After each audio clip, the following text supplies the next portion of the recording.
University మంచి భవిష్యత్తు కోసం తెలుగు విద్యార్థులు ఇష్టపడే యూనివర్సిటీ. కాల్ 9059052378 9059052379.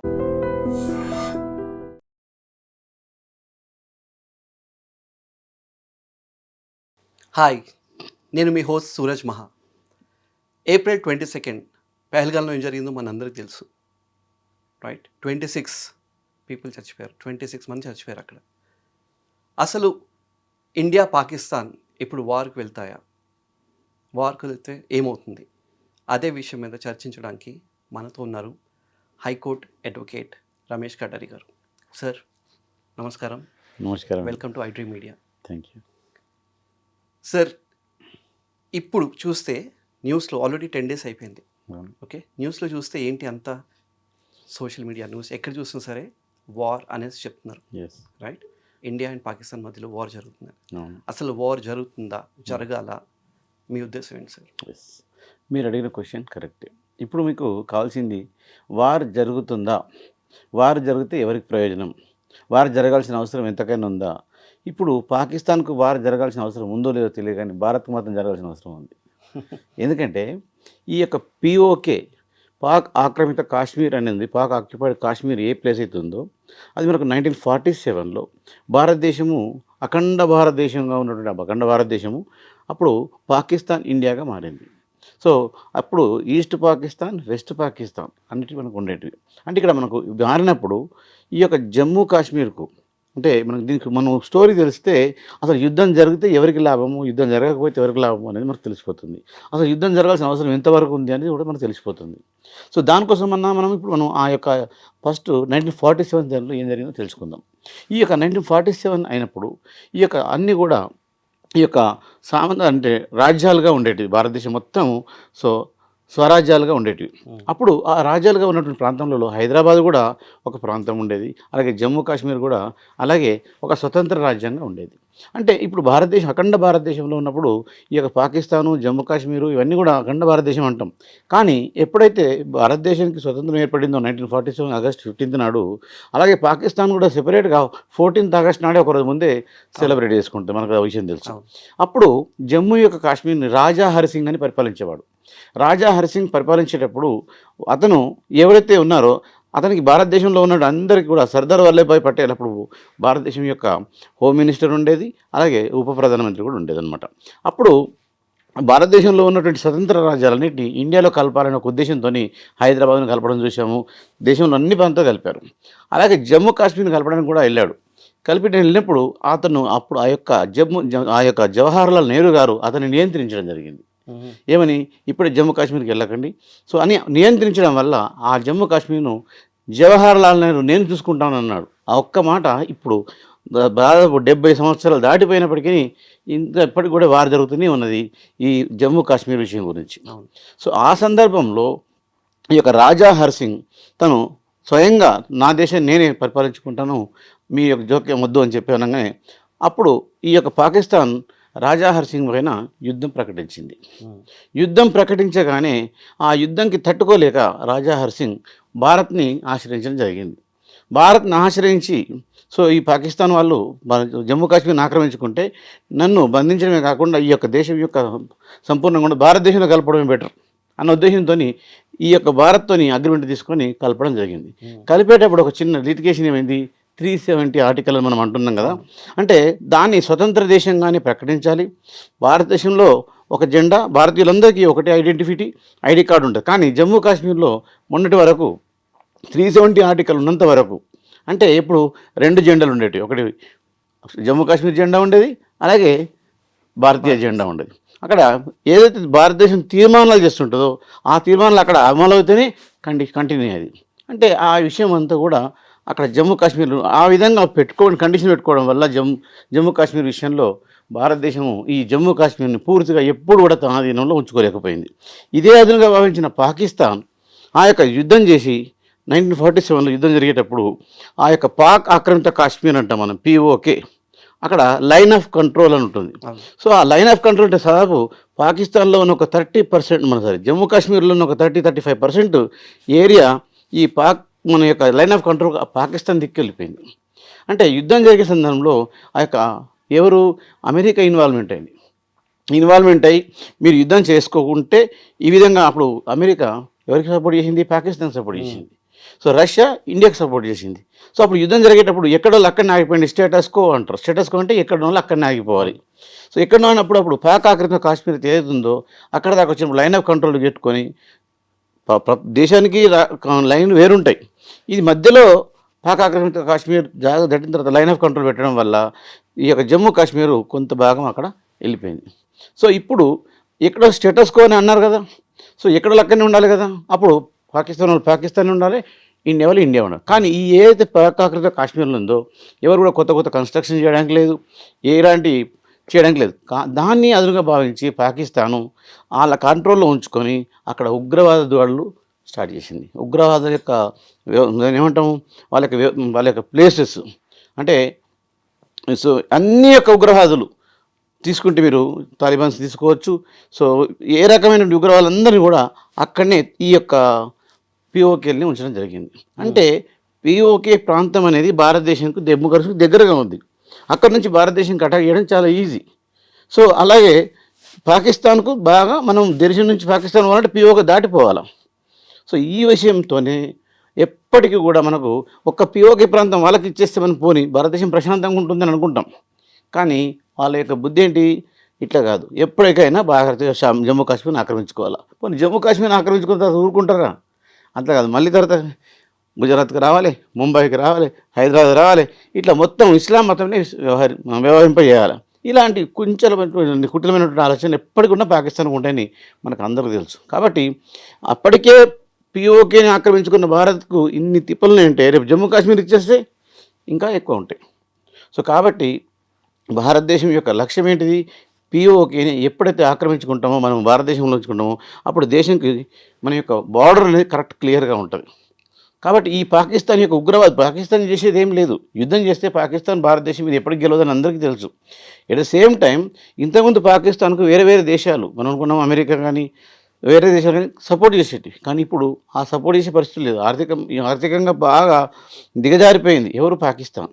ఇండియా చాలా ఎదిగిపోయింది, దాదాపు 3వ స్థానంకి వెళ్ళిపోయింది. అంటే ఈ పరిస్థితిలో పాకిస్తాన్ భారతదేశం మీద యుద్ధం చేసేది అనేది జరిగే పని కాదు. కాకపోతే భారతదేశాన్ని డిస్టర్బ్ చేయాలి. సో మా జమ్మూ కాశ్మీర్లో మేము ఇంకా ఉన్నామని ఐక్యరాజ్యసమితిలో నిరూపించుకోవాలి అన్న ఉద్దేశంతో మాత్రమే ఇలాంటి ఈ యొక్క దాడులు చేయడం జరుగుతుంది అనమాట. ఇప్పుడు మీరు చెప్పిన దాంట్లో చాలా విషయాలు మాట్లాడారు. Yes, sir. సో ఒక్కొక్కటి మనం సెగ్రిగేట్ చేస్తే చూస్తే పాకిస్తాన్ ఆర్థిక పరిస్థితి చాలా చాలా దిగజారిపోయింది. ఎస్ ఎస్ అవునా? వాళ్ళ ఇన్ఫ్లేషన్ మనందరికీ తెలిసిందే. అక్కడ అవును. ఫ్లడ్స్ వస్తున్నాయి, చాలా డౌన్లో ఉంది. వాళ్ళకి చాలా కంట్రీస్ ఇప్పుడు దాకా ఫండ్స్ ఇస్తాం జరిగింది. అవును ఓకే, వాళ్ళ దేశాన్నే వాళ్ళు సరిగ్గా చూసుకోలేకపోయింది వాళ్ళు. అవును ఇప్పుడు జమ్మూ కాశ్మీర్కి వచ్చి లేకపోతే ఇవంతా మీకేమనిపిస్తుంది? అసలు వాళ్ళు చూడండి, మేనేజ్ చేయగలుగుతారా? వాళ్ళు మేనేజ్ చేయడం అనేది వాళ్ళది కాదు. వాళ్ళ కంట్రీని వాళ్ళు మేనేజ్ చేసుకునే పరిస్థితుల్లో లేరు. సో కాకపోతే ఇక్కడ ఉన్నటువంటి పరిస్థితుల్లో వీళ్ళని డిస్టర్బ్ చేయడం అనేది వాళ్ళ లక్ష్యం. అదే కనిపిస్తుంది. సో అంతే తప్ప వాళ్ళకి వచ్చేది ఏమీ ఉండదు. ఇంక అట్ ద సేమ్ టైం ఇప్పుడు పిఓకే పాక్ ఆక్రమిత కాశ్మీర్ ఏమంటున్నాము, ప్రజలు తిరగబడుతున్నారు, మేము పాకిస్తాన్లో ఉండము. ఇప్పుడు ఈ యొక్క భారత్ యొక్క లక్ష్యం కూడా యుద్ధం చేసి ఆక్రమిత కాశ్మీర్ని ఆక్రమించుకోవడం కాదు. సో పబ్లిక్ యొక్క రివెంజ్, పబ్లిక్లు ఎవరైతే ఉన్నారో వాళ్ళ యొక్క ఆలోచనతోనే మనం మన యొక్క పిఓకేని కూడా ఆక్రమించేసుకోవాలి. ఆక్రమించుకుంటే పిఓకే ఒకసారి క్లియర్ అయింది అనుకోండి, అప్పుడు మన యొక్క ఇండియా యొక్క మ్యాప్ అనేది చాలా క్లియర్గా ఉంటుంది. అవును. సో పాకిస్తాన్ మ్యాప్ కూడా అక్కడ వరకే క్లియర్గా ఉంటుంది. సో అక్కడ మొత్తానికి పాకిస్తాన్లో ఉగ్రవాదులు లేరు, పిఓకేలని ఉగ్రవాద స్థావరాలని. రైట్. సో ఆ ఉగ్రవాద స్థావరాలన్నీ కూడా ఎవరు పోషిస్తున్నారు? పాకిస్తాన్ యొక్క ఆర్మీ వీళ్ళని పోషిస్తుంది. అది చాలా తప్పు. అంటే ఏ దేశం కూడా, ముస్లిం దేశం కూడా ఉగ్రవాదుల్ని ప్రోత్సహించది. మీరు వేరే వాళ్ళు ఎవరన్నా చూపించండి.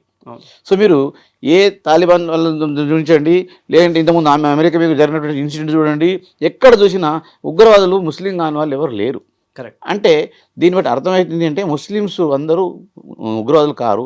ముస్లిం దేశాలు చాలా మంచిగా, దుబాయ్ తీసుకోండి, యూఏఈ తీసుకోండి, ఎంత డెవలప్ అయింది. అవును. వాళ్ళ లక్ష్యం ఏంది? అక్కడ ఏమీ లేదు, డిజర్ట్. అదేంటి డిజర్ట్ అంటే మనం ఏమనుకో, ఎడారి. ఆ ఎడారి కూడా ఈరోజు ఎంతో అభివృద్ధి చెంది ప్రపంచంలోని అన్ని ప్రాంతాల ప్రజలు భారతదేశం నుంచి కాదు అన్ని దేశాల నుంచి దుబాయ్లో ఇల్లు కొనుక్కుంటున్నారు. కానీ సార్ దుబాయ్లో వాళ్ళ లక్ష్యం వేరుంది, వీళ్ళ లక్ష్యం ఏంది వేరుంది. ఇప్పుడు దుబాయ్, యూఏ అని చెప్పారు, అక్కడ ఆయిల్ వెల్స్ ఉన్నాయి. సో వాళ్ళకి చాలా ఉంది, పాకిస్తాన్కి లేదు. కానీ పాకిస్తాన్ వెనకాల నుంచుని ఓకే చైనా యుఎస్ ఇవన్నీ సపోర్ట్ చేస్తున్నాయి. ఇప్పుడు టర్కీ రీసెంట్గా చాలా మటుకు ఆర్మ్స్ ఇవంతా సప్లై చేసింది. చూడండి, చైనా పాకిస్తాన్కు సపోర్ట్ చేయడం వల్ల చైనాకి వచ్చేది ఏమి ఉండదు. ఇప్పుడు ఒకవేళ భారతదేశం మార్కెట్ని బాగా చూసుకుంటేనే ఈ టర్కీకి కానీ చైనాకి కానీ మీరు ఏదైనా కానీ కంట్రీలకు కానీ భారతదేశంలో ఉన్నటువంటి పర్చేసెస్ సేల్స్ ఈ యొక్క మార్కెట్ అనేది చాలా పెద్ద మార్కెట్. అవును. సో యుఎస్ కూడా ఎట్టి పరిస్థితుల్లో పాకిస్తాన్కి చేయదు. ఒకవేళ యుఎస్ మన పాకిస్తాన్ చేస్తున్నది అంటే అతని యొక్క ఆయుధాలని సేల్ చేయడం కోసం మాత్రమే సపోర్ట్ చేస్తారు. ఎందుకంటే వాళ్ళు ఆయుధాలని సేల్ చేయడం వాళ్ళ యొక్క బిజినెస్. అవును. అమెరికా యొక్క బిజినెసే అది మన యొక్క ఆయుధాలను సేల్ చేయడం, వెపన్స్ని సేల్ చేయడం. సో కాబట్టి దానికోసం చేసుకోవచ్చు. కానీ ప్రత్యక్షంగా భారత్ మీద యుద్ధం చేయడం కోసము నేను సపోర్ట్ చేస్తాను అనే విషయం ఏ కంట్రీ కూడా ఇప్పుడు ముందుకు వచ్చి చేసేటట్లేదు. ఇప్పుడు ఈ దాదాపు గత 50 సంవత్సరాల నుంచి భారతదేశం కూడా ఒక ఐక్యరాజ్య సమితిలో ప్రూఫ్ చేసుకుంటుంది ఏంటంటే పిఓకే ప్రాంతం ఇండియాది అని ప్రూఫ్ చేయడం జరిగింది. ఇంతకుముందు ఒక ఐడియా లేదు, ఇంతగానో మీడియా లేదు, ఇంతగానో డిస్కషన్ లేదు, ఇంతగానో నాలెడ్జ్ లేదు, అసలు మ్యాప్ లేదు. ఏదో రాజకీయ నాయకులు మాట్లాడుతున్నారంటే కొన్ని లైన్లు కట్టి పబ్లిక్ వినేవాళ్ళు, ఏదైనా మీటింగ్లు ఉన్న వాళ్ళు చూసేవాళ్ళు. కానీ ఇప్పుడు ఎట్లా కాదు కదా, ఇవాళ జరిగిందంటే 10 నిమిషాలు, 1 నిమిషం లోపల మొత్తం దేశం మొత్తం తెలిసిపోతుంది. సో కాబట్టి ఇప్పుడు యుద్ధం జరుగుతాయి. సో యుద్ధం జరిగితే వాళ్ళు బెదిరిస్తున్నారు.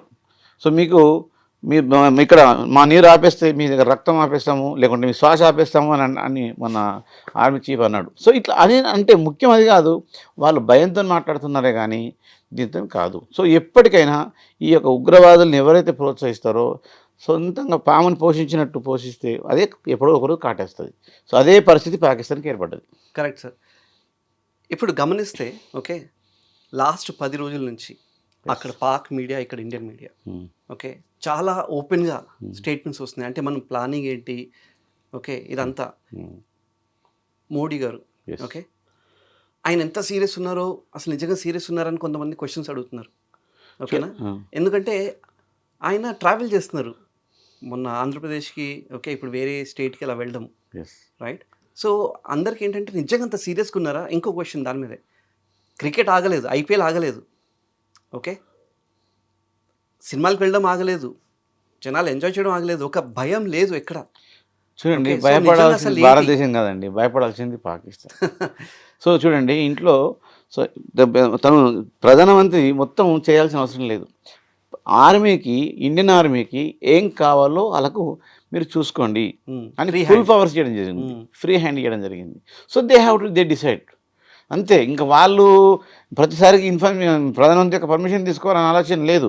ఇప్పుడు ఏం చేస్తే బాగుంటుంది. సో మీరు గమనించండి, ఇండియన్ ఎయిర్లైన్స్కి వాళ్ళ యొక్క ఆపేశారు, పాకిస్తాన్కి ఇండియా వాళ్ళని కూడా ఆపేశారు, షిప్స్ కూడా ఆపేశారు, ఈవెన్ మెడికల్ సోర్స్ని కూడా ఆపేశారు.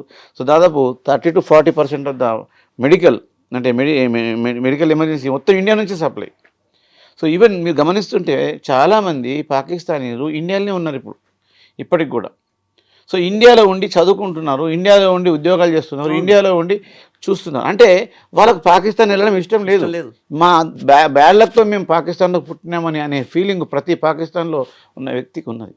అంతేందుకు, ఇండియన్ ముస్లిమ్స్ ఇంతకుముందు పాకిస్తాన్ని సపోర్ట్ చేసేవాళ్ళు, క్రికెట్ వచ్చినా ఏ విషయమైనా పాకిస్తాన్ జిందాబాద్ అనేవాళ్ళు. కానీ ఇప్పుడు ఎవ్వరు అనగా మీరు చూడలేం.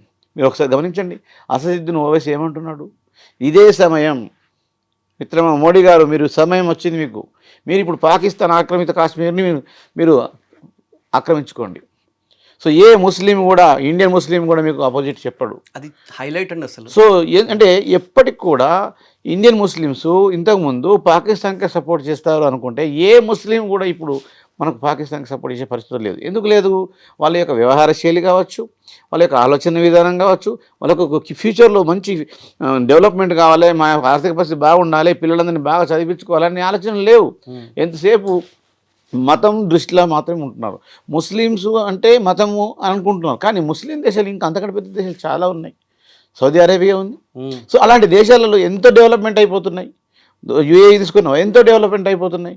ఏ దేశం తీసుకున్నా కానీ ముస్లిమ్స్ అందరికి కూడా ఇలాంటి ఆలోచనలే, ఒక్క పాకిస్తాన్కు తప్ప. కాబట్టి ముస్లిం దేశాలు కూడా పాకిస్తాన్కు వ్యతిరేకంగా ఉన్నాయి.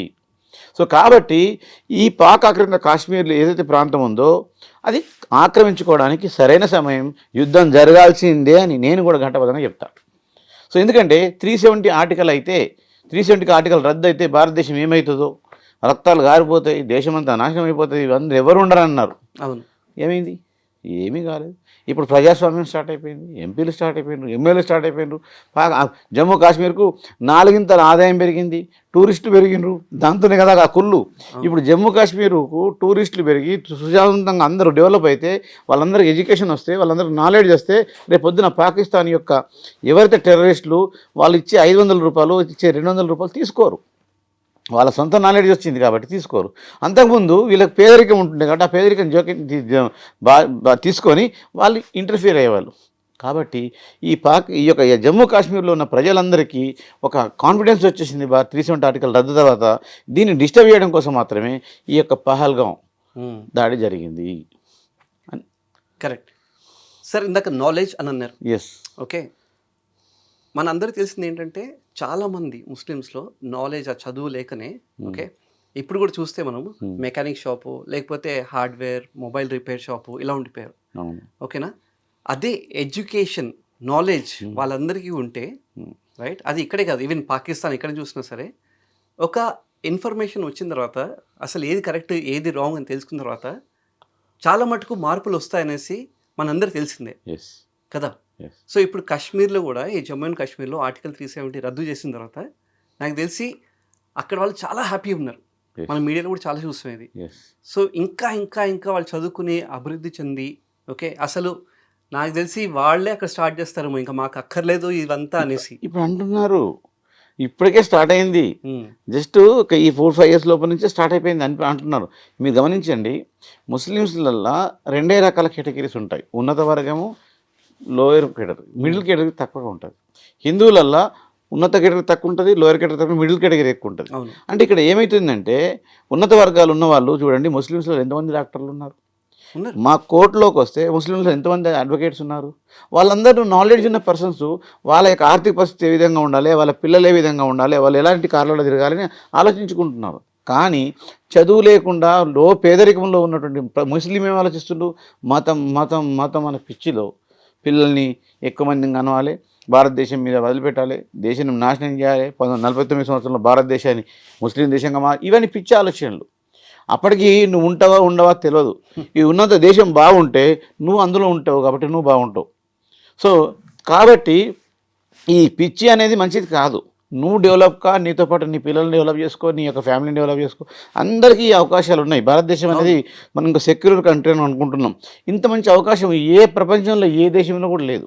యాక్చువల్గా భారతదేశం విడిపోయిందే హిందుస్థాన్ పాకిస్తాన్, అంటే హిందూ దేశంగా విడిపోయినప్పటికీ ఇవాళ పాకిస్తాన్ పబ్లిక్ కంటే ఎక్కువ ఇండియాలో ఉన్నారు ముస్లిమ్స్. అయినా కానీ ఏ ముస్లిం కూడా ఇండియా అంటే ఏదో మతం పిచ్చిలో మాత్రం మాట్లాడుతున్నారు, కానీ ఏ ముస్లిం కూడా ప్రభుత్వాలను వ్యతిరేకించి ప్రభుత్వ స్కీములు నాకు రావట్లేదని, మా మత ప్రాతిపదికన మాకు బెనిఫిట్ ఇస్తలేరని ఏ ముస్లిం ఈరోజు అనలే. కాబట్టి ఇప్పుడు నేను చెప్తున్నా ఏంటంటే, మీరు విద్యని డెవలప్ చేసుకోండి. సో మీరు ఇప్పుడు ఆలోచించే విధానం బాగుంది. అంటే పాకిస్తాన్కి చూసిన తర్వాత ఇక్కడ ఉంటే ఎంత సేఫ్టీ ఉందనేది ఇప్పుడు గుర్తించిండ్రు. సో ఇప్పటికైనా మించింది ఏం లేదు, అందరు కలిసే ఉండాలి, అందులో మనం ఉండాలి అనే ఆలోచనతో ఉంటే ఇంకా భావితరాలకి బాగుంటుంది. ఇప్పుడు ఇంకా విషయానికి వస్తే, ఒక హిందుస్థాన్ని కాపాడుకోవాలనుకుంటే ప్రపంచంలో ఏ దేశంలో కూడా హిందుస్థాన్ దేశం లేదు.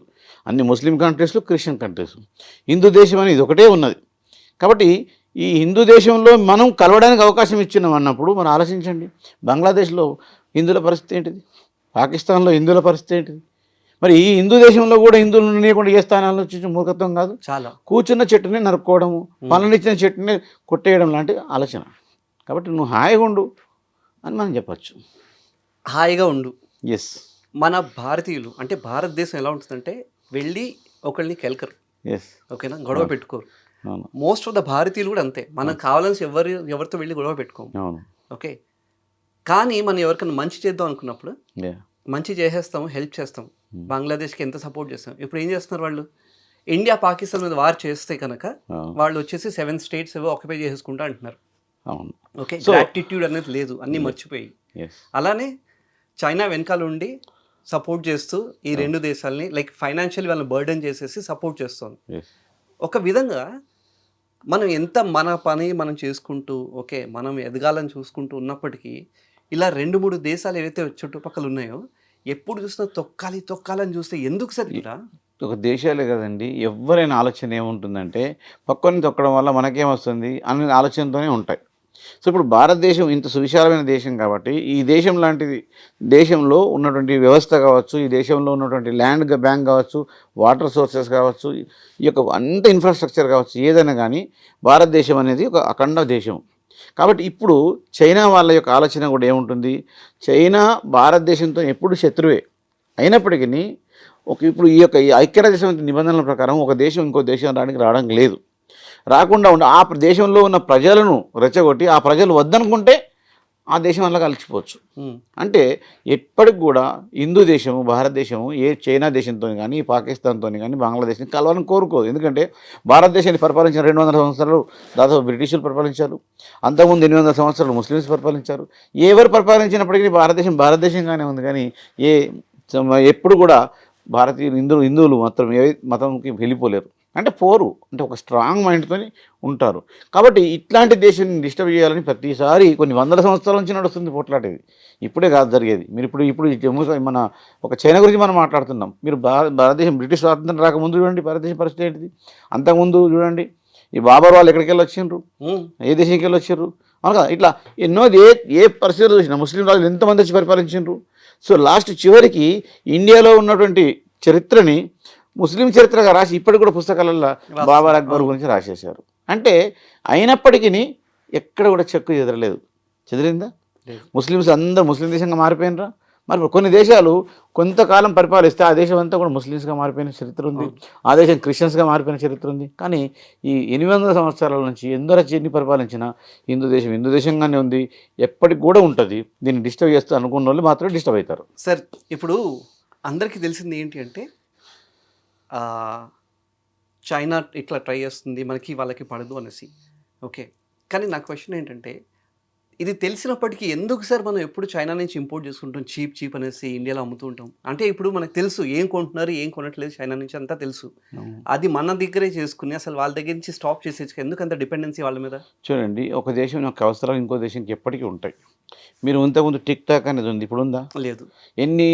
అంటే చైనా ఇప్పుడు ఎన్ని మొత్తం బ్యాన్. ఇంతకుముందు హైదరాబాద్లో ఎక్కడ చూసినా చైనా బజార్లు ఉండే, ఇప్పుడు ఉన్నాయా? లేవు. ఉన్నాయా? లేవు. అంటే ఒకసారి వాళ్ళ యొక్క అటిట్యూడ్ తెలిసిన తర్వాత ఆ దేశం కంట్రోల్ చేయడానికి ట్రై చేస్తుంది. అప్పుడు తెలియనంత వరకు ఒకరి సాయం ఒకరు చేసుకోవాలంటే పాకిస్తాన్కు అటల్ బిహారీ వాజ్పేయి డైరెక్ట్గా వెళ్ళి మేము మీకు సాయం చేస్తాం, మాకు సాయం చేయండి అన్నాడు. ఆ పరిస్థితి బస్సు ప్రయాణం ఉండేది, అవునా కదా. ఈరోజు గగనతలంలో ఏరోప్లేన్ కూడా పోకుండా అయిపోయినాయి. అంటే వాళ్ళ యాటిట్యూడే వాళ్ళకి మార్చేస్తారు, అంతే. మనం చేసేది ఏమి ఉండదు. యుద్ధం చేస్తాం అంటున్నారు. కానీ అంటే ఇంత అనౌన్స్మెంట్ అవసరం? వెళ్ళేసి కొట్టేసి వచ్చేయచ్చు కదా. చూడండి, ఒక దేశం ఇంకో దేశం పైన యుద్ధం చేయాలంటే అంత ఈజీ కాదు. ఎప్పుడైనా కానీ ఆ యొక్క శత్రు దేశం పైన దాడి చేయడమే గొప్పతనం కాదు, తర్వాత వచ్చే పరిణామాలు. ఐక్యరాజ్య సమితి ప్రపంచ దేశం ఇంతకుముందు మొదటి ప్రపంచ యుద్ధం జరిగింది మీకు తెలుసు, రెండో ప్రపంచ యుద్ధం జరిగింది తెలుసు, అణుబాంబులు కూడా వేయడం జరిగింది తెలుసు. ఎప్పుడు అక్కడ మీకు జపాన్లో. అంటే ఇప్పుడు సాంకేతికంగా ప్రపంచం అంతా ముందుకెళ్ళిపోయింది. సడన్గా యుద్ధం చేసేసి అనుకొని డిసైడ్ చేసుకొని వెళ్ళిపోతే మళ్ళీ జరిగే పరిణామాలు, భారతదేశంలో జరిగే పరిణామాలు ఏ విధంగా ఉంటాయో కూడా ముందే ఊహించుకోవాల్సి వస్తుంది. ఎప్పుడైనా కానీ యుద్ధం చేయడం పోయి కొట్టేసి రావడము అంటే అక్కడ కాదు. ఫస్ట్ అన్ని శత్రుదేశంకు ఉన్నటువంటి అన్ని లైన్స్ కట్ చేయాలి. అప్పుడు యుద్ధం చేస్తే ఏ దేశం కూడా మొన్న ఒక రీసెంట్ ఆర్టికల్ తీసేసాం. ఎవరు నచ్చారా? జమ్మూ కాశ్మీర్లో ఉన్నటువంటి ఎన్నో విషయాలు చేంజ్ అయింది, ఏమన్నా వచ్చారా? అంటే ఇప్పుడు కూడా ఈ యొక్క పిఓకేని ఆక్రమించుకునే పరిస్థితుల్లో కూడా ఈ దేశం చేసేది కరెక్టే, వీళ్ళు చేసేది కరెక్టే అని అందరితో అనిపించుకున్న తర్వాత యుద్ధం చేస్తే అప్పుడు ఆ యొక్క యుద్ధం సంపూర్ణంగా ఉంటుంది. ఆ యొక్క యుద్ధం వల్ల దేశంకి లాభం అవుతుంది. ఏదో వాళ్ళు వచ్చారు వీళ్ళు పోయి కొట్టారు అనుకుంటే మాత్రం అది ఎప్పుడు కూడా చాలా ప్రమాదం. దేశంలో ఏర్పడేటువంటి పరిస్థితులు చాలా ఘోరంగా ఉంటాయి. అవన్నీ చూసుకొని చేయాల్సి వస్తుంది. అందుకని అన్ని రకాలు ఆలోచించుకోవాలి. మరి మొన్నేమో 36 hours to 48 hours ఓకే ఒక యుద్ధం జరగబోతుంది, లేకపోతే అలాంటి వార్నింగ్స్ వచ్చాయి బయటికి మన మీడియా నుంచి. దానికి రిటాలియేట్ అవుతూ పాకిస్తాన్ మీడియా నుంచి ఆ 48 hours అయిపోయింది అది వచ్చి. మరి అవి అవసరమా? చూడండి, అది ఎవరు చెప్పింది? ప్రధానమంత్రి చెప్పిండా 38 hours వస్తుంది? 36 ఏమైనా రాష్ట్రపతి చెప్పిండ్రా? లేకుంటే ఏమైనా మన ఇండియన్ ఆర్మీ చెప్పిందా? ఎవరు చెప్పలేదు. మీడియా వాళ్ళకు వాళ్ళు అనుకుంటున్నారు. అక్కడ ఇన్సిడెంట్ని చూసి ఈ యొక్క పహల్గాం అన్నటువంటి అక్కడ జరిగినటువంటి ప్రాంతంలో ఉన్నటువంటి ఇన్సిడెంట్ని చూసి జరుగుతాయి అనుకున్నాం. ఇంతకుముందు కూడా మీరు దాడులు చూడండి, అప్పుడు 11 రోజులలో రెస్పాన్స్ వచ్చింది. అప్పుడు పాకిస్తాన్ యొక్క ఆకర్షణ వాళ్ళ యొక్క అందరినీ స్థావరాలని కూల్చేశారు, కార్గిల్ అంత అప్పుడు చూసేశారు. మీరు అప్పుడు అవి యొక్క చూడండి ఆ విషయాన్ని, అంటే వెంటనే జరగలేదు. 11 రోజులు, 20 రోజులు, 25 రోజులు జరిగింది. ఈలోపు ఆ యొక్క బార్డర్స్ అన్ని సమకూర్చుకోవాలి, అక్కడ ఉన్న పరిస్థితులను చూసుకోవాలి, ఇక్కడ డిస్టర్బ్ కాకుండా కూడా చూసుకోవాలి. ఆ టైంలోనే మాత్రమే యుద్ధం ముందు ప్రకటించాలి. కానీ ఏదో వాళ్ళు వచ్చారని మనం వెళ్తామంటే మాత్రం అది అయ్యే పని కాదు, అది సాధ్యం కరెక్ట్ కూడా కాదు. చాలా చాలా విషయాలు తెలుసుకున్నాము. ఓకే, హిస్టరీ గురించి కానీ అసలు వార్ అవుతే ఏమవుతుంది, అవ్వకపోతే ఏమవుతుంది, అవ్వాలా లేదా అనేసి. Thank you so much me knowledge మాతో షేర్ చేసుకున్నందుకు అండ్ ఐటీ మీడియాకి వచ్చినందుకు. నిజంగా ప్రస్తుతం ఉన్నటువంటి సమాజం దేనికి ప్రయారిటీ ఇస్తుంది? ఆర్థిక సంబంధాల చుట్టూ మాత్రమే తిరుగుతోంది. మళ్ళీ ఎన్నికలంగానే చాలా విరక్తి కలుగుతాను. మంచి అనిపిస్తుంది కదా, లేడీస్ కూడా ఛాలెంజింగ్ జాబ్స్ చేసినప్పుడు చాలా బాగుంటది. ట్రాఫిక్ అసిస్టెంట్స్ గా నియమించిన ట్రాన్స్జెండర్స్ అందరితో సాల్యూట్ చేయించుకుంటున్నారు. ఫుడ్ డెలివరీ ఇవ్వటానికి వెళ్ళినటువంటి డెలివరీ బాయ్ అనిల్ పై కళ్ళ ముందు